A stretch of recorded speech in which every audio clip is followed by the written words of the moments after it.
Ó, olha essas fissuras aqui, ó. Fissura grande, ó, abertura de 5 milímetros. Você bota uma barra de 5.0 aqui e sai do outro lado, ó. Aqui circunda toda essa região da garagem aqui, ó. Olha essa fissura aqui também, ó. De cima a baixo na casa. Essa casa simples, ó. Casa térrea, parede e telha. Telhado de madeira, não tem laje, não tem absolutamente nada além disso. Casa simples. Parede e forro, tudo cheio de fissura. Vamos tentar entender o que é que está acontecendo com isso aqui, com essa casa. Sempre que eu chego nessas casas aqui, eu já fico desconfiado que é problema de fundação. Por quê? Porque eu conheço como as pessoas constroem aqui na minha região, conheço que as casas do programa Minha Casa Minha Vida, que é essa casa aqui, elas têm esse tipo de problema. A maioria das casas tem esse tipo de problema. Então eu já vou desconfiando que isso aqui é problema de fundação. Então eu já vou analisando essas regiões mais próximas da fundação, como o vigamento baldrame ou cintamento inferior, que alguns pedreiros e mestres chamam de radier. Se bem que radier é outro tipo de fundação, mas isso pouco importa aqui. Então eu já vou nesses cantos para tentar ter, assim, confirmar e ter a plena certeza de que realmente isso é um problema de fundação. Então, como essa casa era de esquina, eu tive essa facilidade aí de poder trabalhar do lado de fora e não incomodar muito o dono da casa por dentro. Então, a gente quebrou aqui, tirou esse revestimento, eu vou logo no pé da casa, no pé da parede, né, entre aspas, porque eu quero logo saber como foi que o construtor fez o vigamento baldrame, e se der sorte eu consigo achar logo o pilar. Nesse caso aqui deu sorte, eu achei logo o pilar. E a gente observa no pilar aqui, a princípio até razoável, 2 barras de 10, ó. Não está ruim não, 2 barras de 10 é um diâmetro razoável para esse tipo de obra, para esse porte dessa obra, mas um pilar com uma seção muito pequena, um pilar de 9 por 16 aqui, ó. Medindo na trena, a gente viu que é 9, que é a espessura do tijolo de 8 furos, tijolo padrão que se constrói aqui na região, 8 furos no tijolo de 9 por 19. Aí o que é que geralmente faz, né? Pega o tijolo, faz o que a gente chama de pilar abafado. Bota uma tábua aqui, concreta dentro, né? Aí fica o pilarzinho já embutido na alvenaria. Seja um pilar de 9 por 16 é um pilar de muito pouca rigidez. É um pilar que agrega pouca rigidez à parede. Ou seja, esse pilar tá aí, não muda muita coisa não. O ideal é sempre você fazer o pilar com espessura de no mínimo aí uns 14 centímetros. Ah, vai ficar sacado, vai ficar feio. Bem, não importa, o que importa é que você tem que ter um pilar que funcione. Então, primeiro erro, um pilar que não confere muita rigidez, não adiciona muita coisa à parede não. Pilar de 9 por 16 aqui. Primeiro erro foi esse aí, um pilar muito pequeno, de seção muito pequena. Ó. Armação corroída, ó. Não sei se ele já botou essa barra corroída ou corroeu depois, mas cobrimento esse pilar não tem. O cobrimento desse pilar é o reboco, então já é um motivo e é do lado de fora também, né? Então é bem provável que isso aqui tenha ocorrido realmente por falta de proteção dessas armaduras aqui, pouco cobrimento, né? Como ele não tem muito espaço, ele só tem ali 9 centímetros, ele tem que fazer o pilar colado na forma de madeira mesmo. Então ali ele não, o que cobriu às vezes é uma natazinha de concreto que entra ali no meio, mas o cobrimento praticamente não tem. E eu continuei quebrando aqui do lado porque eu queria encontrar o cintamento, o vigamento baldrame que ele fez. Ó. E quando eu quebrei, você já sabe o que é isso aqui, né? Vocês pedreiros velho de guerra já sabem o que é isso aqui, ó. O que é isso aqui, ó? Isso aqui é uma treliça, bicho. Ó, treliça, bloco canaleta, ó, isso aqui é tudo canaleta. Isso aqui é a espessura do bloco, isso não é concreto. Isso é a espessura do bloco canaleta. Pegou o bloco, jogou uma treliça dentro e jogou concreto. Tá feito o vigamento baldrame. Pronto, resolveu o problema aí, ó. Tá vendo? Treliça, concreto, canaleta. Não tem como dar errado. Ou seja, ó, sabe o que é esse açozinho aqui, ó? Esse açozinho que está passando aqui, ó. Isso é o banzo superior, que é aquele ferrozinho de cima da treliça, que está saindo aqui para fora, ó. Essa treliça ela entra aqui, ó. Sabe qual é a parede que essa treliça está sustentando? É justamente essa aqui, ó. Essa parede aqui. Essa parede está sendo sustentada por essa treliça aqui que vai para dentro, ó. Igualzinho, ó. Do jeito que está aqui, ele fez lá dentro, do mesmo jeito. Então vamos lá, outro problema. Não faz viga viga baldrame desse jeito, bicho. É sem futuro isso aqui, esquece treliça. Treliça é para laje. Treliça funciona bem com cargas que são bem distribuídas. Carga de parede é uma carga concentrada, que você com a carga linear concentrada, você tem muita carga em pouca região. Então a treliça, e ainda mais com pouco concreto, aqui deve ter uns 16 centímetros de concreto, aqui deve ter de base uns 10 ou 11 centímetros, então eu tenho uma viga aqui de 10 por 16 com a treliça dentro. Então o que é que acontece com essa treliça aqui? Ó? Ela deforma, não adianta. A treliça está lá, você colocou o concreto, colocou o bloco de canaleta, carregou a parede, o que é que esse elemento faz? Ele deforma, ele não tem rigidez, ele começa a deformar. Ó, isso aqui é só um desenhozinho que eu fiz aqui para mostrar a vocês, desenho simples, só para ficar mais claro o que é que acontece. Pilares, fundação, e aqui eu tenho ó, a minha viga toda preta aqui, ó. Isso aqui é o meu bloco canaleta, o meu conjunto de blocos canaleta, concreto e uma treliçona aqui dentro. O que é que acontece com o passar do tempo? Essa viga deforma. Ó. Aqui em cima vermelho, aqui embaixo preto, minha viga deformou. O que é que acontece com minha parede? Minha parede não aguenta deformação. Parede de tijolo, pelo menos o tijolo convencional, o bloco cerâmico até o bloco de concreto, eles não aguentam deformação. Como é que uma parede de tijolo responde à deformação? Fissurando. Ponto final. Deformou demais, deformou além do limite, a parede fissura. É isso que está causando essas fissuras que a gente está vendo aqui. Ó. Deixa eu abrir essa outra imagem. Essa aqui. Ó, tá vendo? Essas fissuras aqui é causada por quê? Porque a viga baldrame que o construtor colocou deformou. Isso era óbvio, isso ia acontecer. É uma viga de baixa rigidez, pouca altura, pouca inércia. Ela começa a deformar, quando deforma a parede não aguenta, a parede fissura mesmo. Aqui eu já sabia o motivo de por que essas paredes elas fissurarem tanto e com uma abertura tão grande. Mas eu queria analisar, até por uma questão de curiosidade mesmo, eu queria ver até onde esse construtor foi e eu queria saber como foi que ele fez a fundação. Se ele fez sapata, ou se ele fez bloco, algo desse tipo, se ele fez uma broca ou uma estaca, não sei. Eu fiquei curioso para saber. E fui cavando até onde ele, para achar esse elemento de fundação realmente. Não precisei cavar muito. Aí foi isso aqui, ó. Isso aqui tem 50 centímetros, já achei a fundação. Isso aqui é simplesmente um alargamento de base. Ele jogou uma quantidade de concreto. Isso aqui tem 7 centímetros de espessura. Isso aqui tem no máximo uns 10 centímetros. Eu estou sendo muito generoso. Aqui tem uns 10 centímetros. Então essa sapata, entre aspas, que ele fez aqui, deve ter 30 nesse lado, já no outro lado da parede, por no máximo aqui uns 45. Então uma sapata de 30 por 45 com 7 centímetros de espessura. Ó, eu cavei embaixo, consegui colocar metade da minha mão embaixo aqui para ter certeza que foi aí onde ela assentou a fundação. Ou seja, 50 centímetros ele cavou e fez isso aí que parece uma sapata, mas não é.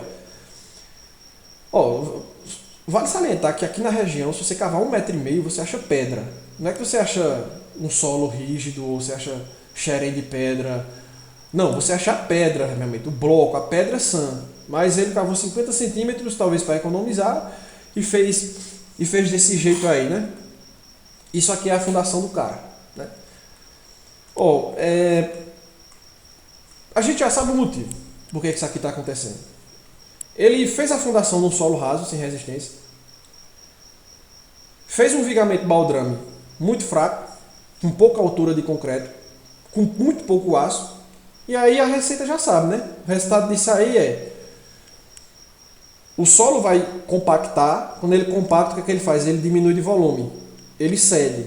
Quando ele cede, a fundação, que não foi muito bem feita, vai junto. Quando a fundação cede, o que é que acontece com a parede? Ela cede também. Só que ela não aguenta essa deformação. O que é que ela faz? Ela fissura. Ela racha mesmo. Quando você soma todos esses problemas, somados com o fato da alvenaria ser um elemento que não consegue se deformar, você vai ter uma casa cheia de fissura. Não tem para onde correr. O problema vai ser esse aí. Você tem uma fundação entre aspas, que não distribui bem a carga no solo, vai ceder. E você tem um vigamento baldrame, ó, que não tem rigidez também, vai flexionar e vai deformar. Parede racha. Não tem o que fazer aqui. Ó. A curiosidade aqui é o seguinte: por que essa fissura ela é tão retinha assim? Ó? Ela não sobe, ela não se inclina, ela segue uma direção preferencial aqui. Ó. Essa outra parede também, ó, vai direto aqui. Quando eu fui analisar a superestrutura, ou seja, os elementos de estrutura que ficam acima do solo, eu cheguei nisso aqui. Ó. Isso aqui é aproximadamente 2,10 m. Essa fissura que vocês estão vendo aqui, ó, é essa fissura aqui. Ó. Não vou lembrar exatamente onde aqui, mas é 2,10 m. Essa fissura aqui é essa aqui, ó. Aí você já sabe como foi que ele fez o cintamento superior, né? O vigamento superior. Canaleta, treliça e concreto. Tchau. Não fez mais muita coisa aqui não. Veja que a fissura veio, ó, quebrou exatamente no bloco. Ela não desviou. Veja que às vezes ela desvia, né? Ela vem para a junta. Na junta de argamassa, junta de assentamento. Aqui não, ela veio e torou realmente no bloco canaleta. Às vezes a fissura ela realmente vai pela junta entre os blocos de tijolo. Por quê? Porque é o caminho mais fácil para ela seguir, é mais fácil romper ali. Então você às vezes até vê nas casas aquela escadinha de fissura, né? Vai descendo, vai formando aquela escadinha. Aqui não. A energia dessa fissura foi tão grande que ela veio e rompeu o bloco. E depois ela veio pela junta realmente aqui, ó. Aqui ela seguiu pela junta, ó. Tem um bloco de tijolo maciço, não sei porquê. Furado e depois maciço, não entendi. E depois ela vem descendo aqui e vem torando também, quebrando o tijolo sem prestar muita atenção na junta, né? Ela passou direto aqui. Então o elemento estrutural que ele colocou aqui, nem ele resistiu a essa fissura, nem ele resistiu a esse nível de recalque do solo, de deformação do solo. Ele veio e fissurou. Só a nível de informação, o nome que a engenharia dá a essa deformação do solo, que causa essas fissuras na parede e em elementos estruturais, como a gente viu aqui, é recalque de fundação. Que também, em alguns casos, é o recalque diferencial de fundações, ou seja, parte da fundação cede, mas a outra parte fica. Ou não cede na mesma proporção. Mas, no fim das contas, isso aqui é recalque de fundação, ou seja, deformação de fundação. A fundação cedeu. E aí a parede racha mesmo, não tem muita opção para ela não. Mas vamos tentar entender por que essa fissura ela é tão horizontal assim. Ó. Isso aqui é 2,10. Essa altura aqui é 2,10, certo? O bloco ele é assentado à altura de 2,10. Geralmente eles fazem isso porque facilita na parte de porta e janela, né? Você já bota esse bloco e funciona como o quadro da porta, né? O esquadro da porta, o batente da porta. Não sei como é que se chama isso aí na região que vocês estão vendo esse vídeo, mas eles botam isso aqui a 2,10. Então aqui ou aqui é 2,10. É bem provável que aqui que seja 2,10. E sabe onde é essa fissura aqui? Ó? Aproximadamente 2,10. Então o que é que aconteceu aqui com essa parede? A gente já sabe. O vigamento baldrame, que é concreto e treliça, deformou. As fundações deformaram também. Então toda a fundação desceu. Quando a fundação desceu, a parede veio e desceu junto. E quando ela desceu, ó, ela descolou daquele bloco canaleta. O bloco canaleta com concreto, por mais mal feito que tenha sido, e por pouco aço e pouco concreto que tenha, ele ainda tem uma rigidez um pouco maior do que a parede, e ele consegue ficar ali, ele se sustenta um pouquinho. A parede não, a parede vem e desce. O canaleta com concreto e treliça funciona realmente como uma espécie de viga por um determinado tempo. E aí a parede descola dele e desce. E aí ele abre a junta entre o canaleta e o tijolo que forma a parede. Beleza? Isso aconteceu. Depois de um tempo, esse bloco canaleta, como ele perdeu o apoio da parede, ele perde esse apoio da parede, ele fica sozinho agora, ele tem que sustentar a carga acima dele sozinho. Como ele é um bloco que foi mal executado, como ele é uma viga que foi mal executada, com pouco aço, com pouca altura, ele começa a deformar também. E aí você começa a ver, ó, essas fissuras aqui, ó, tá vendo? Aqui também tem, ó, essa parede aqui tem vários dessa aqui, vários.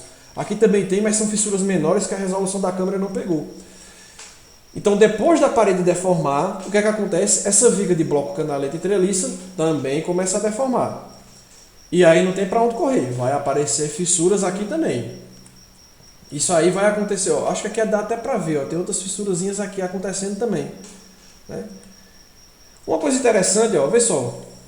Aqui o dono da casa já tinha falado com o construtor, que foi que o construtor veio, passou algum tipo de massa aí, não sei se é massa corrida ou se foi alguma pasta de cimento e pintou depois, não sei. Só sei que, obviamente, não resolveu, né? Abriu de novo aqui a fissura aí, a rachadura, né? Isso, tem um detalhe interessante nisso aqui, é o seguinte, é até bom quando eles fazem isso, porque quando eles fazem isso, você ganha uma informação rápida e fácil.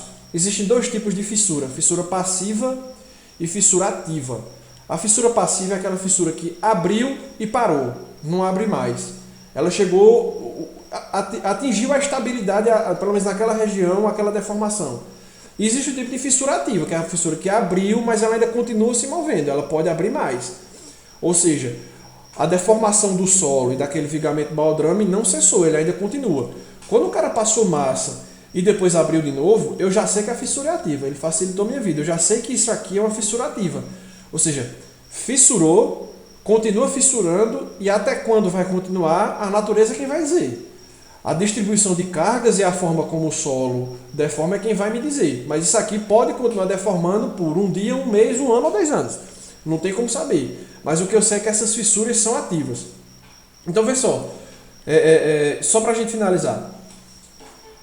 Isso aqui são outras fissuras, ó. Tá vendo? A altura de 2,10. Isso aqui é a janela, tá vendo? 2,10, ó. Fissura mesmo. Aqui, ó. Quina de janela e porta. É um dos primeiros cantos que fissuram. Essas quinas, elas abrem logo. Eu nem sei se tem contraverga e verga aqui. Eu nem me preocupei em olhar, porque isso não influencia muito. O problema é a fundação. Né? Isso aqui é gesso. Ó. Gesso, ele acusa logo. Gesso não tem pena. Deformou a estrutura, o forro de gesso, ele fissura logo. Ó. Separou da parede, que não estava separado, não tinha junta de dilatação, era o forro colado mesmo. Separou e rachou. Então, só para a gente entender o que foi que aconteceu e a gente concluir esse estudo de caso aqui. Rachadura tem, todas as paredes, todas as regiões, os cômodos que tem forro de gesso também tem fissura no forro de gesso. Motivo, fundação, mal executado, solo raso, fundação muito pequena e vigamento baldrame feito de uma forma que não existe. Isso não existe. Esquece esse negócio, treliça é pra lá, bicho, morreu. Não bota treliça em pilar, em viga, isso não existe. Bicho. Treliça é pra laje, ponto final. Uma viga. Bicho, para ele resolver isso aqui, o que é que você pode fazer para evitar isso aqui? Viga normal, 35 a 40 centímetros, 2 barras de 10 embaixo, 2 barras de 10 em cima, estriba a cada 15. Esquece barra no meio. Barra no meio não ajuda em muita coisa não, é perder dinheiro. 2 embaixo, 2 em cima. Quer gastar mais barra? Tira essas 2 barras do meio, bota mais um embaixo e mais um em cima. Pronto, é melhor. 3 barras de 10 embaixo, 3 barras de 10 em cima, ancora nos pilares. Para vãos de 3 a 3,5 metros, você não vai ter problema. Você não precisa nem de solo embaixo dessa. Você pode cavar o solo embaixo dessa viga, ele vai sustentar uma parede normal. Uma viga para sustentar parede sem laje é isso aí. Vão de 3 metros a 3,5 metros, uma viga de 35 a 40 centímetros, 2 barras de 10 embaixo, 2 barras de 10 em cima, estriba a cada 15. O vão vai aumentando, você tem que aumentar o tamanho da sua viga. Tá com dúvida? Chama o engenheiro. Não te arrisca num negócio que tu não tem confiança. Chama o engenheiro que o engenheiro calcula. Mas, problema, fundação, não tem sapata e o vigamento baldrame é um vigamento insuficiente. Só para você ter noção do peso de uma parede, vamos calcular aqui quanto pesa uma parede por metro, certo? Vamos considerar uma parede de 15 centímetros, certo? Rebocada dos dois lados. Eu vou calcular aqui o volume de 1 metro de parede, ou seja, 15 centímetros de parede por 1 metro de parede, certo? 15 por 1 metro. E vamos considerar uma altura média de 3,20 metros, certo? Vezes 3,20, certo? Uma parede dessa forma, rebocada dos dois lados e tal, ela vai ter um peso médio de 1.500 kg por metro cúbico. Então, eu vou multiplicar isso aqui por 1.500, certo? Vou desconsiderar carga de telhado. Eu deveria considerar. O telhado não descarrega nas paredes? Se descarrega nas paredes, descarrega no vigamento baldrame, né? Mas, para ser generoso, eu vou tirar aqui essa carga do telhado e vou considerar só a carga de parede. 0,15 vezes 1 vezes 3,2 vezes 1.500. 720, ou seja, 1 metro de parede pesa 720 quilos. Ou seja, essa viga aqui, que foi executada aqui, cada metro dessa viga aqui pega 720 quilos. Se a gente considerar um vão aí de 3,5 metros, vamos aí, 720, 3,5 metros a 4 metros, vou botar 4 metros para arredondar. Ou seja, você tem quase 3 toneladas só de carga de parede nessa sua viga. Aí a questão que fica é o seguinte, essa viga tem que ser uma viga bem executada e de um tamanho razoável ou não? Ou pode ser qualquer porcaria? São 3 toneladas que essa viga tem que sustentar. Não tem muito o que fazer não. Você tem que fazer uma viga como se fosse uma viga, muita gente chama de viga aérea. Eu não gosto desse termo. Mas desconsidera que tu tem solo embaixo. Faz a viga como se fosse uma viga aérea. Uma viga, como eu te disse, daquelas dimensões. De 35 a 40, bota aí uns 12 centímetros de base, ou seja, seu pilar vai ter que ter mais de 9 centímetros, você já não consegue fazer um pilar mais com 9 centímetros. Uma viga de 12 a 15 por 40, 35 por 40, você vai resolver esse problema, você não vai ter problema. Para vãos de 3,5 metros, 4 metros. Então, não é um negócio caro, não é um negócio difícil de ser feito. É só você saber que tem que fazer e querer fazer também, né? Mas, para concluir, o problema é isso. Fundação, vigamento baldrame muito mal executado. E aí causa esses problemas de fissura. A questão que fica, tem solução? Tem. Depois eu vou trazer um vídeo mostrando um caso desse que a gente conseguiu resolver. Dá trabalho e é muito caro, mas você consegue resolver. Nem sempre é a solução mais viável. Tem casos que realmente a solução mais viável em casas assim que for casas de baixo custo, como do programa Minha Casa Minha Vida, que é melhor você fazer outra. Mas existem soluções para isso aí. Depois eu faço um vídeo mostrando como foi que a gente conseguiu resolver. Mas o detalhe importante aqui é que é o seguinte, ó, muitas casas desse programa Minha Casa Minha Vida vêm apresentando esses problemas. É aquela velha história, é casa de baixo custo. Tudo bem, eu entendo, tem que ser de baixo custo, mas tem coisas que não tem como você negociar muito. Veja, uma viga de uma casa de um rico, uma viga que sustenta uma parede de um rico tem que ser a mesma viga que sustenta a parede de um assalariado, bicho. A viga pesa 720 quilos pro rico e pro pobre. A parede pesa 720 quilos pro rico e pro assalariado. Você não tem muita coisa de que discutir nisso aí. Então a viga que você faz numa casa de alto padrão tem que ser a viga que você faz numa casa de baixo padrão. Você pode economizar na cerâmica, você pode economizar nas esquadrias, você pode economizar na parte de forro de gesso, você pode economizar até na mão de obra, você pode tentar economizar. Botar um azulejista que não cobre tão caro e por aí vai. Mas você tem que entender que estrutura não tem muita negociação não. Uma tonelada na casa de um rico é a mesma tonelada na casa de um assalariado. O pilar tem que sustentar a mesma coisa, a viga tem que sustentar o mesmo tanto. Então, é uma questão não só técnica, mas até de dignidade. O investimento, principalmente para quem não é muito rico, essa casa vale muito mais. Um rico pode construir 2, 3, um assalariado às vezes não. É o investimento da vida dele. E vem sendo construído dessa forma. Mas veja, no final das contas, esse é o estudo de caso que eu trouxe aqui. Espero que tenha agregado aí conhecimento a vocês. Esses vídeos que eu faço é principalmente para pedreiros e mestres, que é quem faz a coisa realmente acontecer, que é aquela mão de obra que geralmente gira a economia e faz as obras ficarem de pé. Engenheiros também são bem-vindos a assistir, não tem nenhum problema, mas o meu foco é realmente para pedreiros e mestres de obra. Então espero que tenha ajudado, agregado conhecimento. Espero que vocês identifiquem esses problemas com mais facilidade e que não executem obras desse jeito. Beleza? Valeu!